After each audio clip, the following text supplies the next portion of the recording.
Citroen has a long history of building quirky and innovative cars. It did lose its way slightly back in the noughties, but the new C4 Cactus is proof that the French firm is back to its bonkers best. The Cactus crossover is a rival for the Nissan Juke, Renault Capture, and even sister company Peugeot's 2008. But this is arguably the most head-turning of all those cars. One of the most notable features are these plastic side panels, and you can get them in 4 different colours to contrast with the 10 different paint schemes. And they're not just for show either, because look at this, right?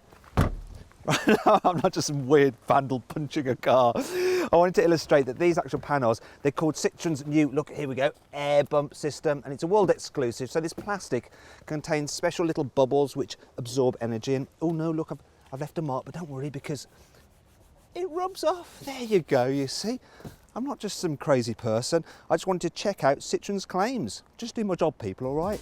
So then the Cactus is protected against car park bumps and scrapes, while inside it has an antidote to the mundane. As well as the quirky design, there are 3 different colour schemes for the dash, where you can mix and match with 5 upholstery choices, giving you plenty of opportunity to personalise your car.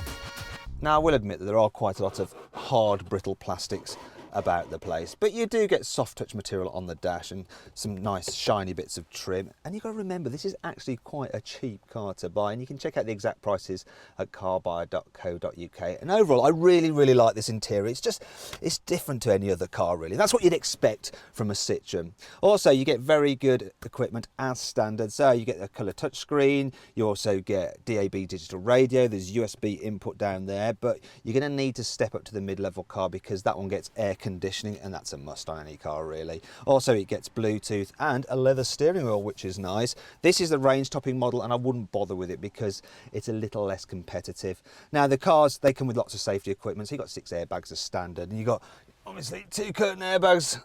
You get side airbags, and then there's an airbag here as well, but usually there's one for the passenger. It says airbag there, but there's no airbag in there. Can you guess where the airbag might be? You give up? Okay, it's actually up there in the roof, and that's another world first on this car. And if you look here, you can see the sign there. Look, it comes out the roof.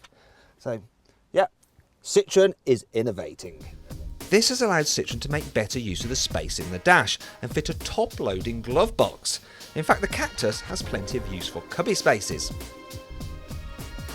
Cubby spaces are good in the back as well. For instance, there's a nice little slot in the top of the door where you can store your mobile phone.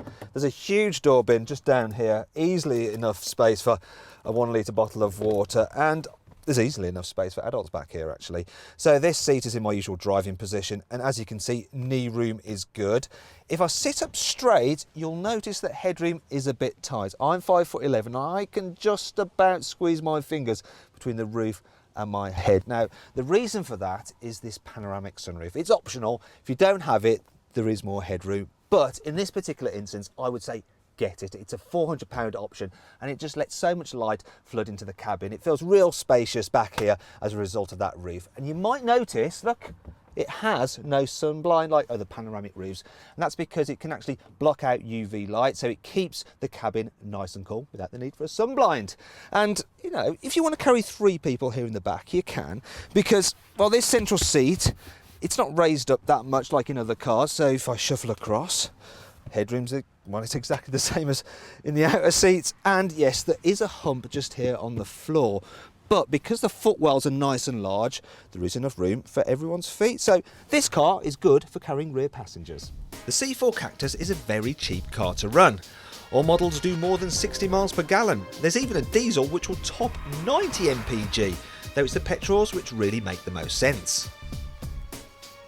In fact, there's only one engine you should really go for, and it's the 1.2 litre 3-cylinder turbo petrol in this car because it feels reasonably nippy. It'll do 0 to 60 just a little over 9 seconds, and Citroen says it will do 60 miles per gallon. Now, I set the trip computer earlier today before we started filming, and I'm averaging 44 miles per gallon, which is a little bit down on the claim figure. But for a real world number, that's not too bad. And I should point out as well that, well, I've been driving this car quite a lot in stop-start traffic. My average speed is 22 miles an hour, so overall it's done quite well.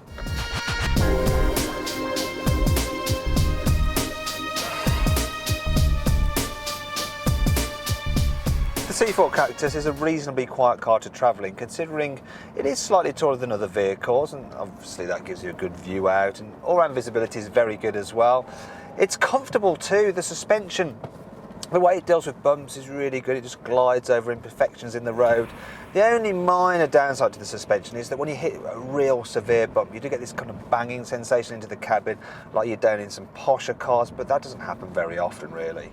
The car handles well enough, though that soft suspension setup does mean it leans a bit more in the corners and isn't quite as fun to drive as a Skoda Yeti. What's more, unlike the Yeti and the Nissan Juke, you can't get the Cactus with all-wheel drive. There are some other things about the driving experience which do let the Cactus down ever so slightly. For instance, the gearbox, the manual gearbox, well, it feels about as loose as a gearbox in a car with about 200,000 miles on the clock, because look at this, I've got it in gear, but look, it's moving about like it's in neutral, it's just so baggy. And then there's the brakes, then the opposite in fact, you just brush the brake pedal and it's coming to a sudden halt, and that's a problem with all Citroen cars actually. Their brakes seem overly assisted. Another issue I have is that you can't get the seats with lumbar support, so if you're thinking about buying this car, you definitely have to go for a long test drive to make sure that it's going to be comfortable for you. And then there's a steering wheel. You can alter it for height, but you can't alter it for reach. And I've got the seat in the position I want it for my legs, but the steering wheel, it's just a little bit too far away for me. I'd rather have it a bit closer, but yeah, I can't change that. Then there's the reliability, because it's not really a strong point for Citroen now, is it? And that's one of the reasons why it came 26 out of 33 manufacturers in the 2014 Driver Power Owner Satisfaction Survey. There are some other minor problems too. For instance, while the boot is actually a decent enough size and similar to its class rivals, what you can't get is a false floor to raise the level up. And that means that you have to lift things over this big lip there. And well, a colleague actually borrowed this car at the weekend, and he was using it to get rid of some garden stuff, and he had some slabs in the back. And he told me that by having to lift it over this lip, he ended up doing his back in, and he's only 27, so the rest of us who are a bit older are going to struggle. Another issue I have with this car's practicality is this. It only comes with a single bench seat, so yeah, look, when you fold it down, it doesn't lie flat. Also, it doesn't split, so you can't carry a rear passenger here and then have a longer item here. So it does limit the flexibility, and you probably noticed as well, I've just trapped the seatbelt in there because there's no runner to keep it separate and stop it snagging. And it's just little things like this. And look at this as well, right, actually. Okay, right, you can't wind down the rear windows. They are pop-out items only. That is not good on a car with rear doors, is it really? That's not acceptable. You know, when I was a kid, I used to love having the window down, wind in my face, but you wouldn't be able to in that. So you absolutely have to have the car with air conditioning, otherwise people are just going to feel really uncomfortable in the back. Now, I should point out that having pop-out rear windows instead of wind down ones, not having a false boot floor, having a fixed rear bench rather than a split folding rear seat, plus having no blind for the sunroof, that all helps keep the weight down, and that helps this car achieve its really good economy figures. It also keeps the cost down as well, and for a cool looking car, this is exceptionally good value. I mean, if you're interested in it, you should also check out our reviews of its rivals, such as the Nissan Juke by clicking up here, the Peugeot 2008 by clicking down there. If you click down here, you can see our very latest video review. If you click up there on our logo, you can subscribe to our channel.